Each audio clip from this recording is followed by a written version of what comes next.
Hey guys, I think that might be, I'll speak a bit softer there. So pleasure to meet everyone, and thanks Bitcoin Events for having me. So I am the group CEO and macro strategist for the 88 group, and what does that mean? I have a dual role in which I need to look after the organization from an operational perspective, but then I have to actually advise multiple teams on what the world is doing. And that poses a challenge, but also it's really lovely to see how behavior actually works in the on-chain space. So 88 Group, holistically, is a FSP, CASP, and VARA licensed OTC counter.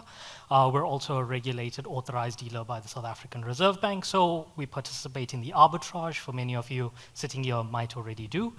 We participate in the arbitrage. We also participate in the FX transaction space, cash and liquidity, and treasury management as a service. So managing that entire liquidity. So just going to dive into a little story, and what really happened in leveraging on-chain analytics is we had a client who approached us, and her name was Sarah. So Sarah is a small business owner. She outsources a lot of work to Africa as of recently, and she used retail banking, such as F&B, to do these money remittance. So Sarah had problems when she approached us, and she was like, exchange control gives me a hard time because I need to do an approval. There's really high banking fees such as SWIFT, and there's delay in payments when her consultants now reached out to her and said, hey, we want to receive stable coins, and this is a common problem when we look at freelancers, particularly working out in Africa, and if you're outsourcing work to Africa in this case. So we'll come back to Sarah, but let's just dive into what is on-chain analytics. So on-chain analytics, your most popular form is Glassnode, and then you have functions like CryptoQuant, which you'll see some of my work on CryptoQuant. So analytics holistically examines blockchain data such as transactions, trends, wallets, and just how that behavior is working on-chain. So there's tons of websites, but I'm sure you guys are familiar with when you see, oh, there's a whale in the market and the whale moved Ethereum. Now everyone's just dumping Ethereum, for some example. So that's become quite popular, and what we do is we look at these on-chain fundamentals and we identify both macro and micro functions. So what we mean by macro and micro functions is that FSPs currently in South Africa that are participating in CASP, that have the CASP license, ideally are looking at Chainalysis for their AML and sort of KYC process in terms to understand, okay, FIC laws need us to report for transactions, and we need to do this over and above our regulatory framework. So on a micro level, third-party Chainalysis is a great tool because it allows you to see how that money flows from your wallet into a cold wallet and then continuously out. So on a micro level, it protects your organization, but the best part about it is if you're running infrastructure and significant infrastructure, you're able to see how wallets are performing. So that means that if you bucket this amounts in wallets and then their transaction value, you can sort of identify how their behavior is. So keep that in mind, marketers, as we get towards the end. So on a macro level, we look at external shocks to the market. So as an economist, familiar with relative exchange rates, but in an essence, when we look at interest rates, like Hannes mentioned, obviously liquidity changes and the economics and behavior sort of change of customers. So all of this really is, we're able to see on-chain analytics. So meaning that you can see how larger whales are moving money on BTC, Solana, or any sort of function in that case. So what we did was we identified how, okay. There we go. So this is what it looks like. This is an example of the Tron network. So we have APIs, it'll pull information. This is an example from CryptoQuant. When you pull that information and you synthesize this information, it really turns into this little graph. So this little graph is something I put together on CryptoQuant, where we're looking at El Salvador's wallet. So meaning El Salvador bought And everyone from a macro level really looks at how the governments are performing that have these wallets. And obviously, they disclose their wallet address, so it made it easier for us to track what they're doing. We're able to see how that market-to-market report is actually looking for countries that are participating in crypto.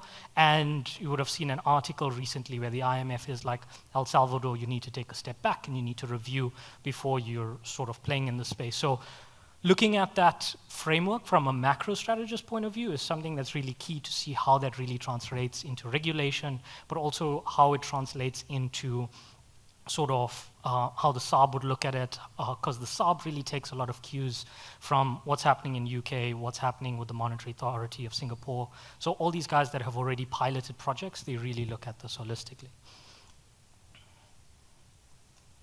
So traditional and OTC market. So what does it mean being a traditional OTC market? So traditionally, when these are exchanges, very similar in a way in which large amounts of liquidity are really flowing through to buy and sell at given points in time. On a marketing space, and I was chatting to my friend Angie in marketing, so what we identified is that, and I was explaining to her, is that when you look at marketing, there's a completely different approach to OTC, because traditionally, the treasury firms use their branding as an image to target an audience, whereas on-chain and OTC really have to work alongside the treasurers to identify what behavior is happening in the market. So that's really key, and that's a significant part of my role in communicating with the marketing team. This is the amount of volume that's going through our desk. This is who is buying, and these are the types of wallets that are buying. So back to Sarah in this case. So we had Sarah. Sarah was doing amazing work in terms of just her UI, UX, and copywriting business that she had going on, and we needed to really simplify this.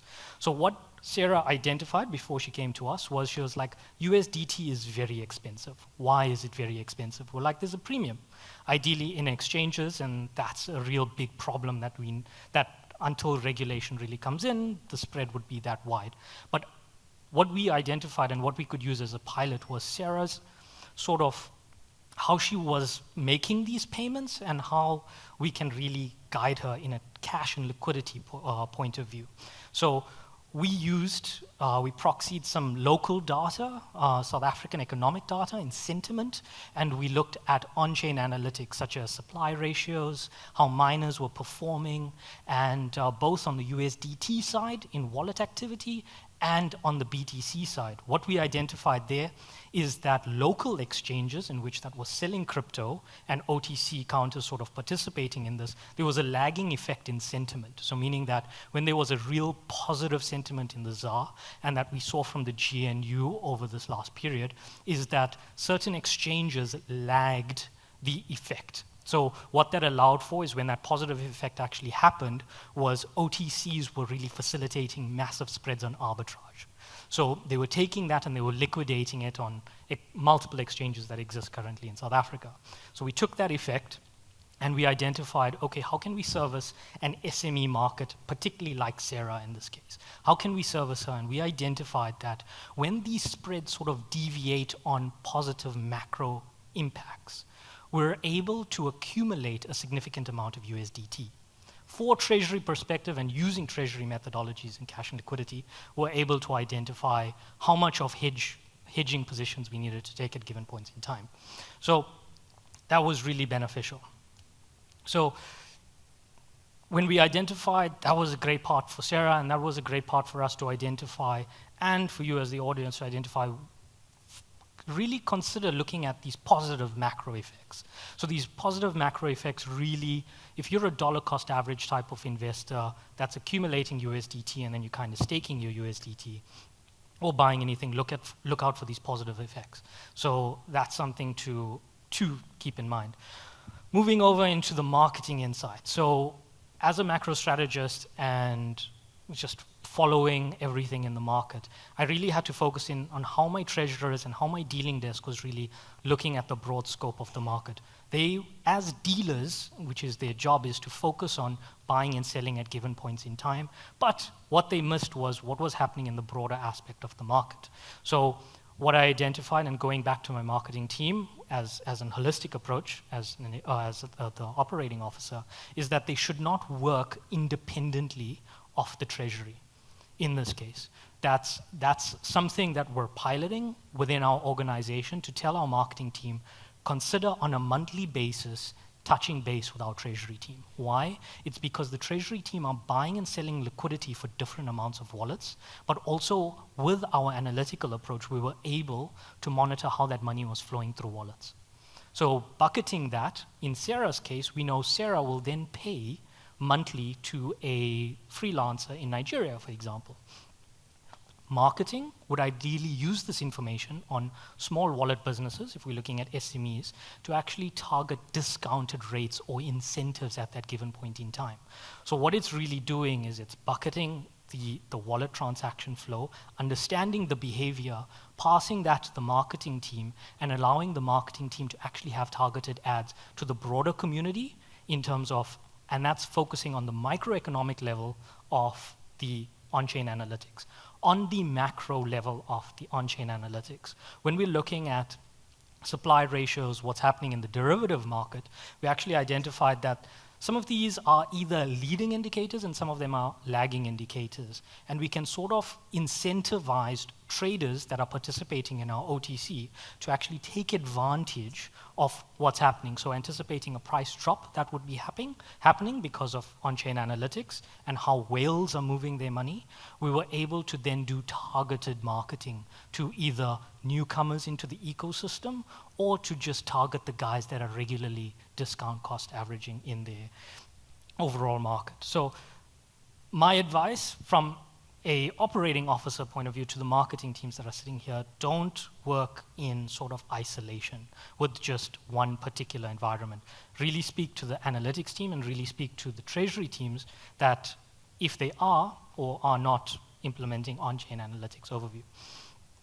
So just in my last comments, it's really important to see, working in a dual role, how environments are actually taking on. We're still very far away from actually formalizing in terms of regulation what we would like to see and where we are, because from a regulator point of view, we sort of regulate before we innovate, and that's also really stifling sort of growth in these FSPs as well. So yeah, that's my insight. Overall, in Sarah's case, we did save her 24% over 6 months, which was a massive saving for a real small business. And that's a value add to her.